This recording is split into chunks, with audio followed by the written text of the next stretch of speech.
So today we're going to discuss a very important topic in the field of neurology, that is the amyotrophic lateral sclerosis. Now, as the name is indicating, it's basically a complete set of signs and symptoms that the patient is usually exhibiting. You can even look at the terminologies that are used in naming this particular disease. As we saw, we have the word A, which is basically referring to the absence of anything. It can be the absence of certain symptomatologies or the absence of certain functioning of any part of the body.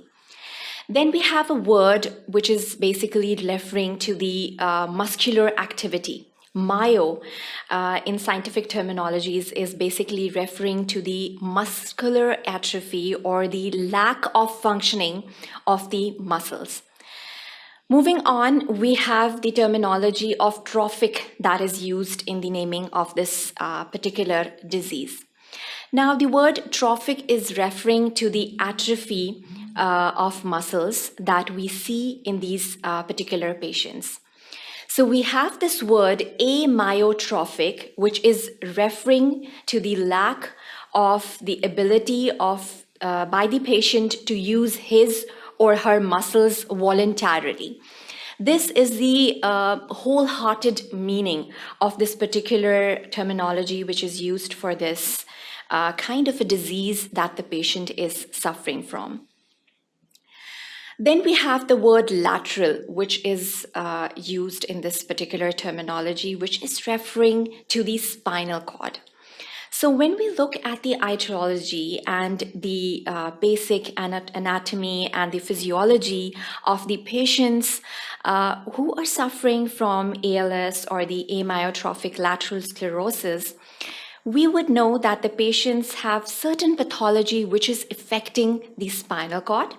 In particular, it is affecting the anterior horns of the spinal cord. So you'd be keeping all of this in your mind when you're looking at a patient of ALS, because this is going to help you a lot in concluding whether this patient is suffering from ALS or not.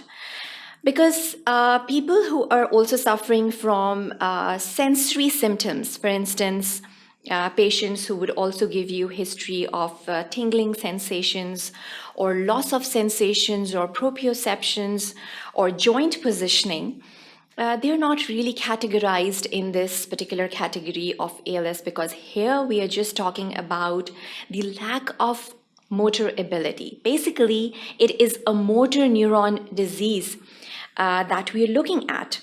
So only the motor neurons will be affected. Only the motor activity of the individual would be affected in these particular cases. Sclerosis is a word which is referring to the scarring or hardening.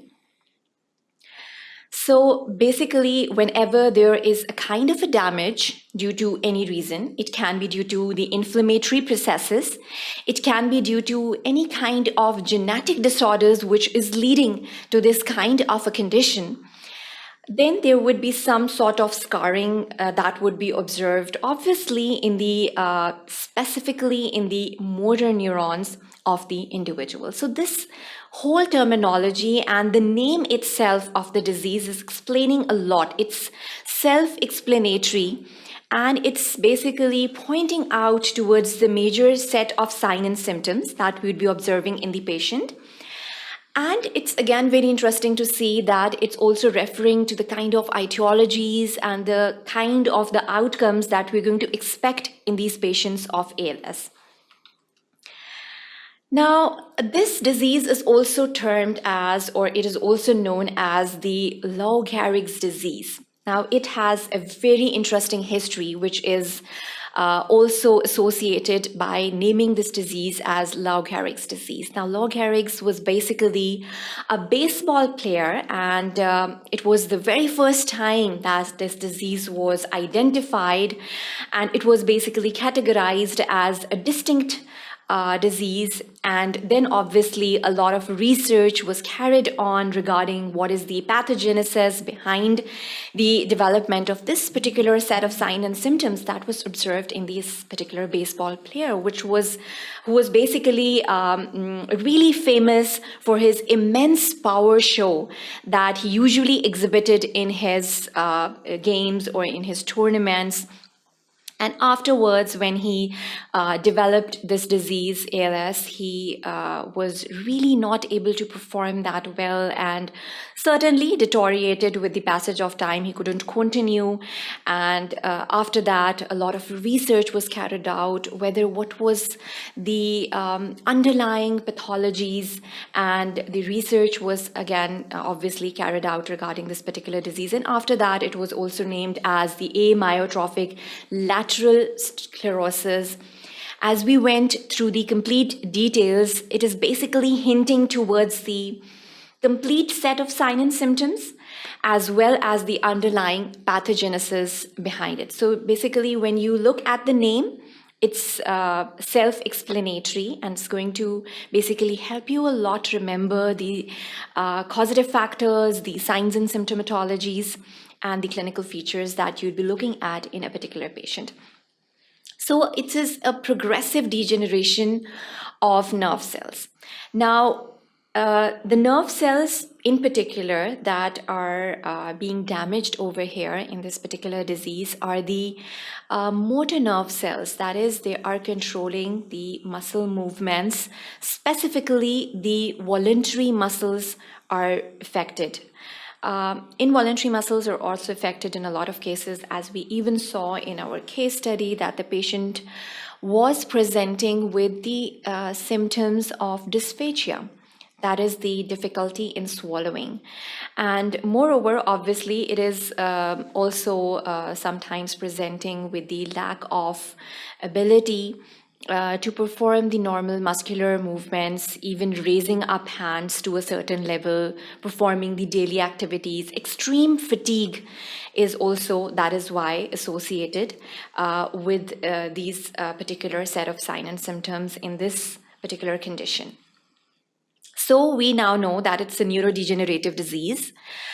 We know by the definition that it is involving the motor neurons in particular. And when we say it is involving the motor neurons, it can be the upper motor neurons as well as it can be the lower motor neurons. So when you go back to your basic knowledge of anatomy, we already know that basically the upper motor neurons are sending the messages from the higher centers of the central nervous system, that is the cortical regions, and it is sending the messages to the spinal cord. And the lower motor neurons are basically carrying out or sending the messages from the spinal cord to the target organs or to the target muscles. So we can have the upper motor neuron effects, and then we'll have a certain set of signs and symptoms that we'd be focusing on, that we would be even discussing in the clinical features and the overall clinical scenario that we can have or that we can observe in these patients. The lower motor neurons or the lower motor neuron signs can also be exhibited by the individual, and we can have, for instance, we can have Babinski's sign, we can have fasciculations, that is the twitching phenomena that is associated with these particular patients. Now, once knowing that the spinal cord is involved, the upper motor neuron, the lower motor neurons are involved, and even the peripheral nervous system is involved in this whole disease, and it can be a complete process of scarring, and it can be a complete process of damaging that is occurring to the motor neurons at many levels categorically.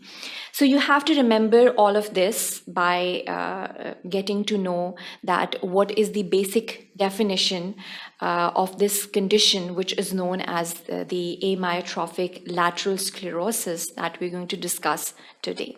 History taking is very important over here. As a clinician, you must know that when a patient walks into your clinic, how are you going to diagnose that this can be one of the differentials on your list? Now, basically identifying that the patient is only suffering from the motor symptoms is one of the key points that you have to keep in mind. We know that it is a motor neuron disease, and the patients who are exhibiting the sensory symptoms as well, the tingling sensations, the numbness, that is not basically categorized in this category, and usually these individuals are suffering from the other degenerative diseases. For instance, the Guillain-Barré syndrome, the carpal tunnel syndromes are some of the neurodegenerative disease that have the sensory components as well. So having a definitive differential in your mind is again very important. There are certain risk factors that increase or that basically make the individual more prone to the development of this kind of a condition, which is known as this ALS. Now, what are the risk factors that we're going to look for in these patients? Age is again one of the very important risk factor, and usually the patients who present to you in the outpatient departments belong to an age group of 40 to 70 years. So this is the normal age group that we are looking at in these particular patients. The military background, the occupations, there are certain clusters basically who are more prone to the development of ALS.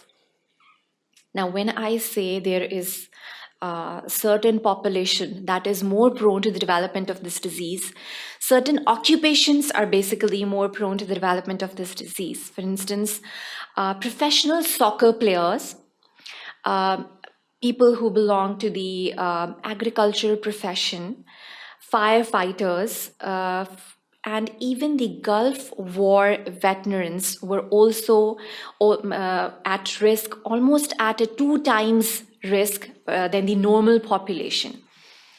So these were some general aspects that were considered when people were basically researching on this particular phenomena. What are the particular group of people who are more prone to the development of this kind of a condition?